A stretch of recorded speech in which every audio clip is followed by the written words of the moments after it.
Right now, 24 people behind bars, and deputies are searching for dozens more, accused of stealing $3 million of your tax dollars intended to feed the hungry. New at 6, there are calls for a better system of checks and balances to make sure this doesn't happen again.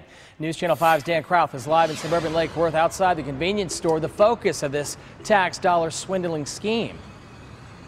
Yeah, Jay, all over the outside of the store, they promote the fact that you can cash in on your food stamps inside. But deputies tell me the 60 people you see here on this screen are accused of swindling the federal government out of close to $3 million in taxpayer funds using their food stamp cards. Short ribs and turkey wings weren't the only transactions made inside this small grocery store over the past 2 years. Greed factors into this. Deputies say the owners and 61 customers cashed in on the state's food stamp program.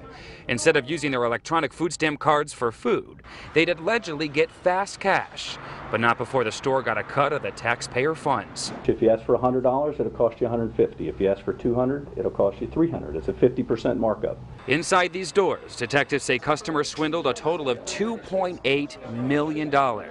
A disappointment to customers like Rick Hill. You get assistance yourself. What's your reaction to hearing how people are misusing the system? Oh, I think it's disgusting.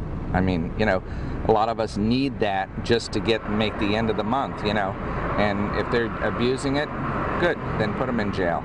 Detectives say the store received the same amount of food stamp transactions as stores 3 times its size, and it should not have gone unnoticed by the government for so long. I think there is some room for improvement in tightening the oversight. Detectives say an instant audit should have been triggered, and more checks and balance have to be put in place. They believe more stores like this one are out there, taking money away from people like Hill, who's working 2 jobs today to make ends meet. They're screwing the people that need it the most. I mean, if somebody brings in their card and they're taking $100, I mean, that's taking food right out of their mouths. Deputies arrested 24 of these suspects today alone. They're out looking for the rest as we speak.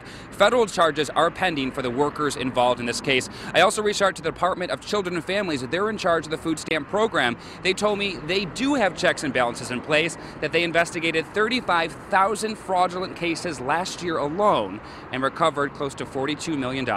Live in suburban Lake Worth tonight, Dan Krauth, WPTV, News Channel 5.